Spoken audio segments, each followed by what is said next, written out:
السلام علیکم جی. حج مبارک، عید رات مبارک، عید قربان مبارک آپ سب لوگوں کو. ایسے ہی بیٹھی ہوئی تھی، فون تھا ہاتھ میں، سب کو عید کے میسیجز کر رہی تھی. ایک میسیج آتا ہے جو کہتا ہے کہ جی گیس آپ کے پاس رات کو 12 بجے بند ہو جائے گی. بچپن میں مجھے نہیں یاد کہ کبھی میں نے یہ سنا ہو کہ گیس اتنے بجے چلی جائے گی، گیس اتنے بجے چلی جائے گی. آہستہ آہستہ بڑے ہوئے تو پتہ چلا گیس کی جی ٹائمنگس آ گئی ہیں. اب اتنے ٹائم پہ گیس آئے گی اور اتنے ٹائم پر چلی جائے گی. زمانہ کچھ آگے گیا تو پتہ چلا جی رمضان میں تو اب سارا دن گیس نہیں ہوگی.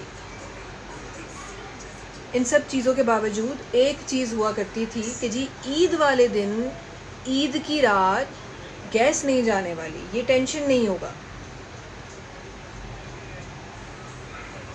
لیکن آج کہا جا رہا ہے کہ جی رات کے 12 بجے گیس چلی جائے گی. اور ہم میں سے میجورٹی ہم وہ لوگ ہیں جو ہماری خواتین ہیں، عید رات والے دن رات کو دیر دیر تک جاگ کر، ایون ایک روٹین ہوتی ہے ہمارے پاس کہ ہم رات کو دیر دیر تک جاگتے ہیں، میٹھے بناتے ہیں. دوسرے دن عید کی سیلیبریشنز ہوتی ہیں تو ہم میٹھے رات میں بنا کے رکھ دیتے ہیں. لیکن اب پتہ چل رہا ہے کہ جی رات کے 12 بجے کے بعد گیس نہیں ہوگی تو یہ آپ نہیں کر پائیں گے. پھر مہربانی کر دی انہوں نے کہ 5 بجے گیس آ جائے گی واپس صبح.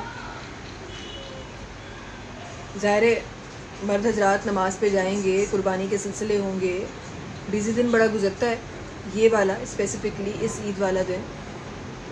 تو بڑی مہربانی ہے، آپ نے ناشتے کے لیے ہمیں گیس واپس کر دی.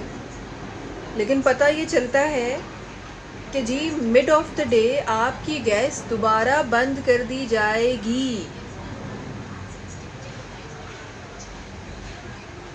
عید کے دن بھی آپ اس سکون سے نہیں جی سکتے کہ آپ نے کسی بھی وقت اٹھ کے آپ نے ناشتہ بنانا ہے، کسی بھی وقت اٹھ کے آپ نے میٹھا بنانا ہے، کسی بھی وقت اٹھ کے آپ نے کھانا بنانا ہے، بلکہ آپ عید کے دن بھی کیلکولیٹ کر رہے ہوں گے.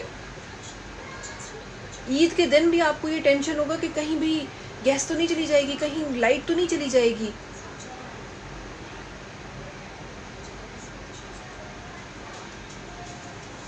سمجھ نہیں آ رہا. اب تو یقین کریں اب ان باتوں پہ غصہ نہیں آتا، ہنسی آتی ہے.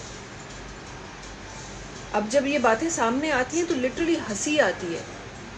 ہم کیا، ہمارے اماں ابا نے بھی بچپن سے یہی سنا ہے کہ جی حالات بڑے اچھے ہو رہے ہیں، حالات بہت اچھے ہو رہے ہیں، چیزیں بہتر ہو رہی ہیں. بہتری ہم اس کو کہتے ہیں. اگر بہتری یہ ہے تو اس بہتری سے وہ بدتری اچھی ہے جو کنٹریز ڈیولپ ہو رہی ہیں، جو ہمارے بعد کنٹریز ڈیولپ ہوئی ہیں، پھر اس بہتری سے وہ بدتری بہتر ہے. یہ ملک بہت پیارا ہے، خدا را اس ملک کو پیارا رہنے دیں.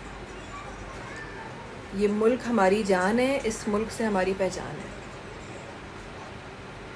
جو یہ ہے اس کو ویسا رہنے دیں.